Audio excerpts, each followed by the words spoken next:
Hello farmers, இன்னைக்கு வீடியோவில் எதை பற்றி பார்க்க போகிறோம் அப்படின்னா, நம்ம புழுக்களுக்கு பயன்படுத்தக்கூடிய ஒரு 4 பூச்சிக்கொல்லிகளை பற்றி தான் பார்க்க போகிறோம். அதாவது பூச்சிக்கொல்லிகளை பற்றி நம்ம ஏற்கனவே தனித்தனியாக வீடியோ பப்ளிஷ் பண்ணியிருந்திருக்கோம். நீங்கள் ஸ்க்ரீனில் பார்க்கக்கூடிய 4 பூச்சிக்கொல்லிக்குமே நம்ம இண்டிவிஜுவலாக வீடியோ பப்ளிஷ் பண்ணியிருந்திருக்கோம். அந்த 4 வீடியோட லிங்க் டிஸ்கிரிப்ஷன் இருக்கிறோம். ஸோ பார்க்கணும்னு நினைக்கிறோமே பாருங்கள். அண்ட் இந்த வீடியோவில் நம்ம இந்த பூச்சிக்கொல்லிகளை பற்றி பார்க்க போகிறது கிடையாது. அதாவது ஒவ்வொரு பூச்சிக்கொல்லியும் நம்ம எதனால் மாற்றி மாற்றி பயன்படுத்துகிறோம் அப்படிங்கிற பற்றி தான் பார்க்க போகிறோம்.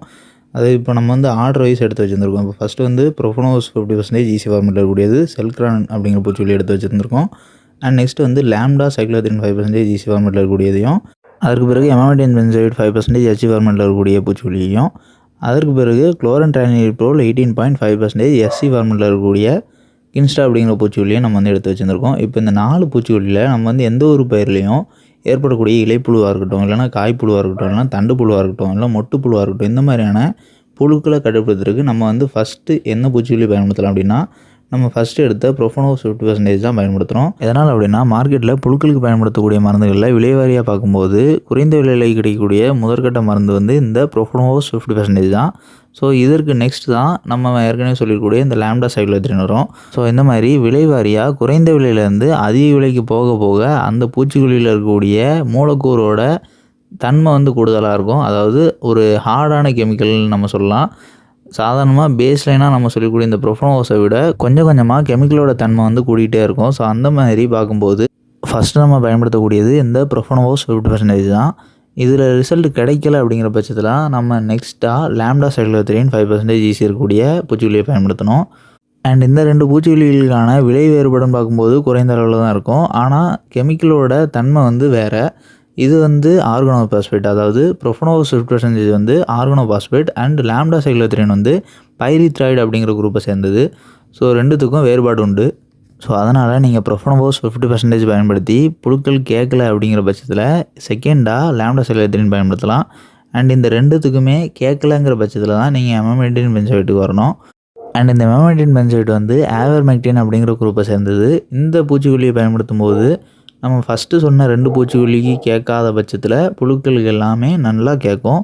ஸோ நம்ம சொல்லிக்கூடிய இந்த 3 பூச்சிக்கொல்லியுமே ஃபஸ்ட்டு நம்ம சொல்லிக்கூடிய ஆர்டர் வைஸ் பயன்படுத்தணும். எந்த ஒரு புழுக்கள் தாக்குதல் ஏற்பட்டிருந்தனாலும் நம்ம சொன்ன மாதிரி ஃபஸ்ட்டு ப்ரொஃபனோஸையும் செகண்டு லேம்டா சைக்ளோத்ரினையும், இந்த 2ம் கேட்காத பட்சத்தில் எமமெண்டின் பென்சோயிட்டையும் பயன்படுத்துங்க. அண்ட் இந்த 3ஐயுமே பயன்படுத்தி ஒன்றாக பயன்படுத்தி கேட்கவே இல்லை அப்படிங்கிற பட்சத்தில் 4வது பூச்சிக்கொல்லியாக குளோரன்ட்ரைனில்ப்ரோல் 18.5% எஸ்சி ஃபார்மெட்டில் இருக்கக்கூடிய கின்ஸ்டா அப்படிங்கிற பூச்சிக்கொல்லி. இந்த பூச்சிக்கொல்லி ஸ்வால் பிராண்டில் நம்ம வாங்கியிருந்திருக்கோம். இதுவே யூபிஎல் பிராண்டில் சென்சி அப்படிங்கிற பேர்லையும், எஃப்எம்சி பிராண்டில் கோர்ஜன் அப்படிங்கிற பேர்லையும் பாப்புலராக நிறைய பேர் கேள்விப்பட்டிருந்திருப்பீங்க, நிறைய பேர் வாங்கி பயன்படுத்தியிருந்திருப்பீங்க. ஸோ நம்ம ஃபஸ்ட்டு சொல்லியிருந்திருக்கக்கூடிய 3 பூச்சிக்கொல்லிகள் பயன்படுத்தி புழுக்கள் தாக்குதல் கேட்கல அப்படிங்கிற பட்சத்தில் நீங்கள் 4வது பூச்சிக்கொல்லியாக இந்த குளோரன்ட்ரைனில்ப்ரோல் இருக்கக்கூடிய பூச்சிக்கொல்லியை பயன்படுத்தலாம். இதை பயன்படுத்தும் போது நல்லாவே ரிசல்ட் கிடைக்கும். நம்ம சொல்லிக்கூடிய இந்த 3 பூச்சிக்கொல்லிக்கும் கிடைக்காத ரிசல்ட் இதுக்கு நல்லாவே கிடைக்கும். ஸோ அப்படின்னா இந்த 3 பூச்சிக்கொல்லி ரிசல்ட் கொடுக்காது அப்படின்னு கேட்டிங்கன்னா அப்படி கிடையாது.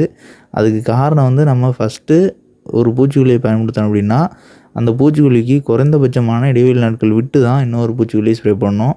அதாவது இன்னும் தெளிவாக சொல்லணும் அப்படின்னா, நம்ம புழுக்கள் தாக்குதலுக்கு நம்ம ஃபஸ்ட்டு சொல்லியிருந்திருக்கக்கூடிய ப்ரொஃபனோஸாக இருக்கட்டும், இல்லை லேம்டாவாக இருக்கட்டும், இல்லைனா எமமெண்டின் பென்சோயிட்டாக இருக்கட்டும், இந்த 3 பூச்சிக்கொல்லியில் நம்ம ஏதாவது ஒரு பூச்சிக்கொல்லி ஸ்ப்ரே பண்ணதுக்கு பிறகு நேரடி தொடர்பு மூலிமா கான்டாக்ட் வழியாக புழுக்கள் மேலே பூச்சிக்கொல்லி பட்டிருந்தனா மட்டும்தான் உடனே அழியும். அப்படி பூச்சிக்கொல்லி மேலே படாத புழுக்கள் எல்லாமே கொஞ்சம் டைமாக தாவரத்தோட இலையில் இந்த மருந்தெல்லாம் ஊடுருவி வேலை செய்ய தான் அந்த புழுக்கள் இலைகளை அறுத்து உண்ணும் போதும், தண்டுகளை உண்ணும் போதும், பூக்களை உண்ணும் போதும் அழியும்.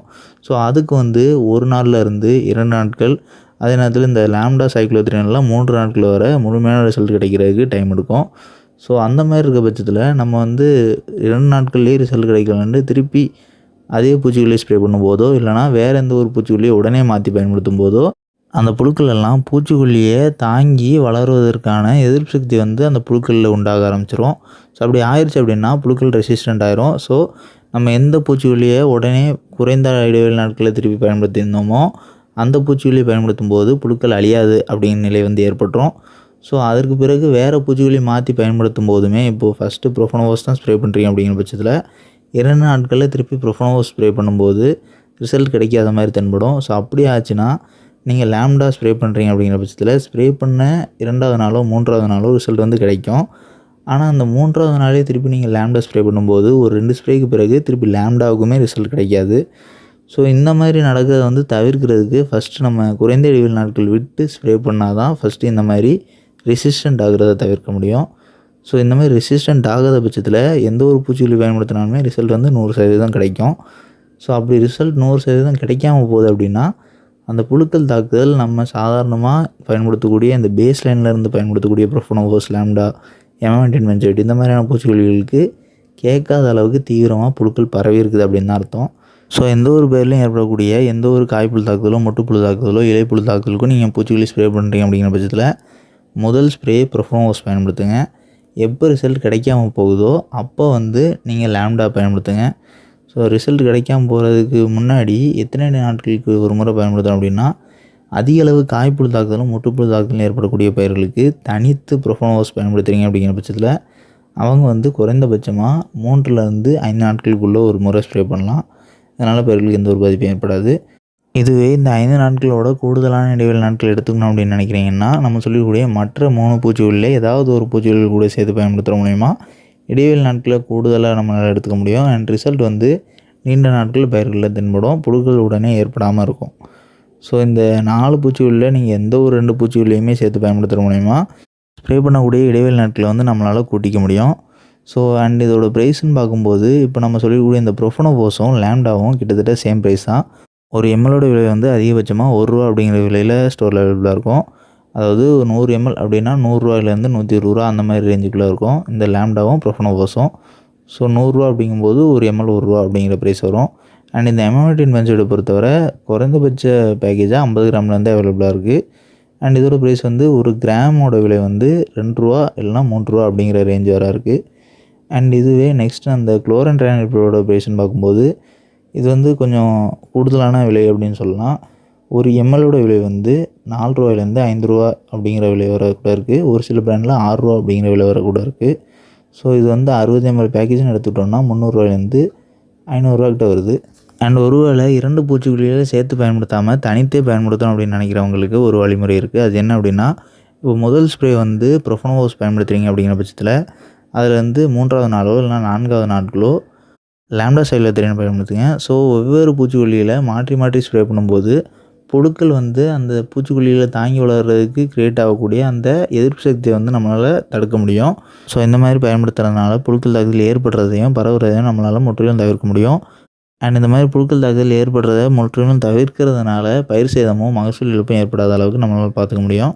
அண்ட் நம்ம சொல்லக்கூடிய ப்ரைஸ் வைஸ் பார்க்கும்போதும் சரி, டெக்னிக்கல் கண்டென்ட் வைஸ் அதாவது அதில் இருக்கக்கூடிய மூலக்கூறு வாரியாக பார்க்கும்போதும் சரி, இந்த ப்ரொஃபனோவோஸும் லேம்டாவும் ஃபஸ்ட்டு நம்ம பயன்படுத்தக்கூடிய ஒரு மினிமமான இன்செக்டிசைட் அப்படின்னு குறிப்பிடலாம். அண்ட் இந்த எமமென்டின் பென்சோயேட் வந்து ஒரு ஆவரேஜ் அப்படின்னு சொல்லலாம். அண்ட் இந்த குளோரன்ட்ரைனில்ப்ரோலும் கொஞ்சம் அபோவ் ஆவரேஜ் அப்படிங்கிற கேட்டகரியில் வரும். இதற்கு மேலே ஹை எஃபிகசி அதாவது அதீத செயல்திறன் மிக்க பூச்சிக்கொல்லியாக இருக்கக்கூடியது தான் இந்த சினோ அப்படிங்கிற பூச்சிக்கொல்லி. அதில் வந்து ஃப்ளக்ஸமெண்டமைட் அப்படிங்கிற மூலக்கூறு இருக்குது. ஸோ அந்த பூச்சிக்கொல்லி வந்து ஹை காஸ்ட் அண்ட் ஹை எஃபிகசியான மருந்து, அதீத விலைக்கு இருக்கக்கூடிய மருந்து அண்ட் அதீத செயல்திறன் மிக்க மருந்து. அண்ட் அதற்கு பிறகு அந்த கெமிக்கல் கண்டென்ட்டோட திறன் வந்து ரொம்பவே மேம்பட்டு இருக்கும். அண்ட் இந்த வீடியோவில் வந்து எதனால் நம்ம வந்து அந்த சின்வா பூச்சிக்கொல்லியை வந்து காட்டலை அப்படின்னா, நம்ம வந்து சின்வா பூச்சிக்கொல்லி பெரும்பாலும் பயன்படுத்துகிறது கிடையாது. அதே நேரத்தில் இந்த சின்வா பூச்சிக்கொல்லி வந்து இந்த கேட்டகரிக்குள்ளே வராது. அதாவது இந்த அபோவ் ஆவரேஜிலேருந்து லோ காஸ்ட்டாக இருக்கக்கூடிய பூச்சிக்கொல்லி கூட அது வந்து சேராது. அது வந்து தனி ரொம்பவே அதிக செயல்திறனுக்கு மருந்து அப்படின்னு சொல்லலாம். அதை பற்றி நம்ம ஏற்கனவே வீடியோ பப்ளிஷ் பண்ணியிருந்திருக்கோம். அந்த வீடியோட லிங்க்குமே டிஸ்கிரிப்ஷன் கொடுக்குறோம். ஸோ பார்க்கணும்னு நினைக்கிறவங்க போய் பார்த்துங்க.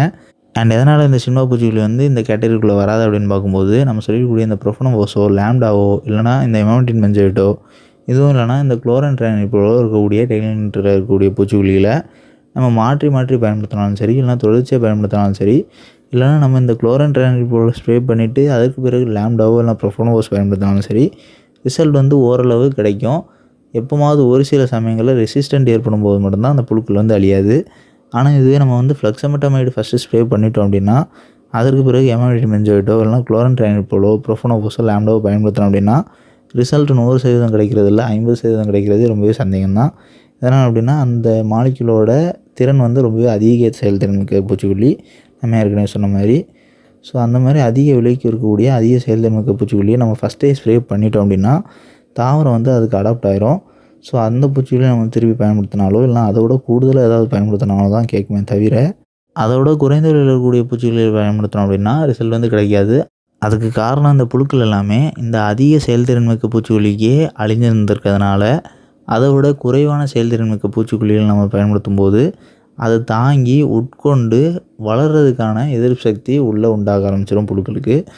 ஸோ இதுதான் பூச்சிக்கொல்லி செயல்படுற முறை. ஸோ நம்ம வந்து எந்த ஒரு புழுக்களுக்கு பூச்சிக்கொல்லி ஸ்ப்ரே பண்ணாலும் சரி இல்லைனா சாதாரண பூச்சிக்கு ஸ்ப்ரே பண்ணாலும் சரி அந்த புழுக்கள் பூச்சிகள் அழியலை அப்படின்னா அந்த பூச்சிக்கொல்லி வந்து முழுமையாக செயல்படலை, அந்த பூச்சிக்கொல்லியில் இருக்கக்கூடிய மூலக்கூறு வந்து சரியாக வேலை செய்யலை அப்படிங்கிறது வந்து அர்த்தம் கிடையாது. நம்ம ஸ்ப்ரே பண்ணக்கூடிய தருணத்தில் சுற்றிலும் இருக்கக்கூடிய வெதர்லேருந்து அந்த புழுக்கள் பூச்சி தாக்குதல் வந்து எவ்வளோ தூரத்துக்கு பரவி இருக்குது அப்படிங்கிறதுலேருந்து அது மற்ற எந்த ஒரு பூச்சிக்கொல்லிகளுக்கும் உட்பட்டிருக்கா அப்படிங்கிறதுலேருந்து இது எல்லாமே அதுக்குள்ளே அடங்கும். ஸோ நம்ம பூச்சிக்கொல்லி ஸ்ப்ரே பண்ணும்போது நம்ம சொல்லிக்கூடிய இது எல்லாமே புழுக்கள் அழியிறதுக்கு ஃபேவரபுளாக இருக்க பட்சத்தில் புழுக்கள் கண்டிப்பாக அழியும். அப்படி புழுக்கள் அழியலை அப்படின்னா நம்ம சொல்லிடக்கூடியதில் ஏதோ ஒன்று புழுக்கள் அழியாத அளவுக்கு புழுக்கள் பெருகிறதுக்கு வேகமாக பரவுறதுக்கு சப்போர்ட் பண்ணுது அப்படின்னு அர்த்தம். அது வந்து நம்ம ஏற்கனவே சொன்ன மாதிரி அதிகமான செயல்திறன்மிக்க பூச்சிக்கொல்லி பயன்படுத்திட்டு அதற்கு பிறகு லோ காஸ்டான பூச்சிக்கொல்லி பயன்படுத்தும் போது ரிசல்ட் கிடைக்கிறது வந்து ரொம்ப சிரமமான விஷயம். ஸோ எப்போதுமே எந்த ஒரு பயிருக்கு பூச்சிக்கொல்லி ஸ்ப்ரே பண்ணாலும் சரி அது சார்ந்த பூச்சிகளுக்கு பயன்படுத்தினாலும் சரி இல்லைனா புழுக்களுக்கு பயன்படுத்தினாலும் சரி முடிஞ்ச அளவு குறைந்த விலையில் கிடைக்கக்கூடிய பேஸ் லைனாக இருக்கக்கூடிய பூச்சிக்கொல்லியில் வாங்கி பயன்படுத்தி அதற்கு பிறகு ஒரே பூச்சிக்கொல்லி தான் நீங்கள் பயன்படுத்துகிறீங்க அப்படிங்கிற பட்சத்தில் வெவ்வேறு பூச்சிக்கொல்லி வாங்கி பயன்படுத்துங்க. இதுவே 2 பூச்சிக்கொல்லி பயன்படுத்துகிறீங்க அப்படிங்கிற பட்சத்தில் ஒரு பூச்சிக்கொல்லிக்கு ரிசல்ட் கிடைக்கல அப்படின்னா அது கூடவே அதேமாதிரி விலையில் கிடைக்கக்கூடிய இன்னொரு பூச்சிக்கொல்லியோ அதாவது இன்னொரு மூலக்கூறு இருக்கக்கூடிய பூச்சிக்கொல்லியோ இல்லைனா அதோட ஆவரேஜாக இம்யூனிட்டி மென்சைட் மாதிரி இருக்கக்கூடிய எந்த ஒரு பூச்சிக்கொல்லியோ சேர்த்து வாங்கி பயன்படுத்தும் போது அவங்களுக்கு 100% ரிசல்ட் கிடைச்சிடும் ஆல்மோஸ்ட். ஒருவேளை அப்படி கிடைக்கலனா ஏதாவது ஒரு கெமிக்கலாக திருப்பி மாற்றி பாருங்கள். ஸோ இந்த மாதிரி தான் நம்ம வந்து புழுக்கள் பூச்சிகளை வந்து கட்டுப்படுத்தணும். இதுவே நம்ம வந்து ஃபஸ்ட்டு ப்ரொஃபனோஸ் வாங்கி பயன்படுத்திட்டு அதற்கு பிறகு ரிசல்ட் கிடைக்கல அப்படிங்கும்போது இன்னொரு பூச்சிக்கொல்லியில் சேர்த்து பயன்படுத்தாமல் அதற்கு மாற்ற ரொம்ப அதிக விலையில் இருக்கக்கூடிய பூச்சிக்கொல்லி வாங்கி பயன்படுத்தும் போது நமக்கு வந்து ஒட்டுமொத்த செலவினம் வந்து கூடிரும். அதே நேரத்தில் நம்ம பயன்படுத்தி இருக்கக்கூடியதை திருப்பி நம்மளால் பயன்படுத்த முடியாத பட்சத்தில் திருப்பி குறைந்த விலை பூச்சிக்கொல்லிகள் வாங்கி பயன்படுத்தும் போது நமக்கு ரிசல்ட்டும் கிடைக்காது. ஸோ ஓவராலாக அதற்கு பிறகு லாங் டேர்மை பார்க்கும்போது பயிர் சேதம் மகசூல் சேதம் என எல்லாமே ஏற்படும். ஸோ அதனால் முடிஞ்ச அளவு பூச்சிக்கொல்லி ஸ்ப்ரே பண்ணுறதோட நுணுக்கமே நம்ம வந்து செலவை எவ்வளோ அளவுக்கு குறைக்க முடியுமோ அதுக்கேற்ற மாதிரி நம்ம பூச்சிக்கொல்லி ஸ்ப்ரே பண்ணணும். அதுக்கு ஃபஸ்ட்டு லோ காஸ்ட்டில் இருக்கக்கூடிய பூச்சிக்கொல்லி வாங்கி பயன்படுத்திட்டு ரிசல்ட் கிடைக்கலனா தான் கொஞ்சம் கொஞ்சமாக வேறு என்ன பூச்சிக்கொல்லியில் பயன்படுத்தலாம் அப்படிங்கிறத வந்து முடிவு பண்ணணும். ஸோ அதனால் முதற்கட்டமாக பூச்சிக்கொல்லி ஸ்ப்ரே பண்ணும்போதே அதிக விலையில் இருக்கக்கூடிய பூச்சிக்கொல்லியில் வாங்கி பயன்படுத்தாதீங்க. லோ டு ஹை போங்க. அண்ட் இந்த வீடியோவில் ஏதாவது டவுட் இருந்துச்சுன்னா கமெண்ட் பண்ணுங்கள். இந்த மாதிரி பூச்சிக்கொல்லி ஸ்ப்ரே பண்ணுறதுல வேறு எதாவது டவுட் இருந்துச்சுன்னா அதையும் மறக்காமல் கமெண்ட் பண்ணுங்கள். அண்ட் நம்மளோட அக்ரிகல்ச்சர் சேனலோட சோஷியல் மீடியா பிளாட்ஃபார்மோட லிங்க்ஸ் எல்லாமே கமெண்ட் பாக்ஸில் பண்ணிக்கிறோம். ஸோ அதை கிளிக் பண்ணி ஃபாலோ பண்ண நினைக்கிறவங்க ஃபாலோ பண்ணிங்க. அண்ட் லாஸ்ட்டாக நம்மளோட செகண்டரி சேனலான அக்ரிகோ ஷார்ட் சேனலை வந்து இந்த வீடியோவோட கொலாபரேட் பண்ணிக்கிறோம். ஸோ இந்த வீடியோ பப்ளிஷ் ஆகக்கூடிய சேனல் ப்ரொஃபைலை நீங்கள் கிளிக் பண்ணிங்க அப்படின்னா அதில் 2 சேனல் ப்ரொஃபைல் காட்டும். ஸோ அதில் அக்ரிகோ ஷார்ட் சேனலை மறக்காமல் சப்ஸ்கிரைப் பண்ணிங்க.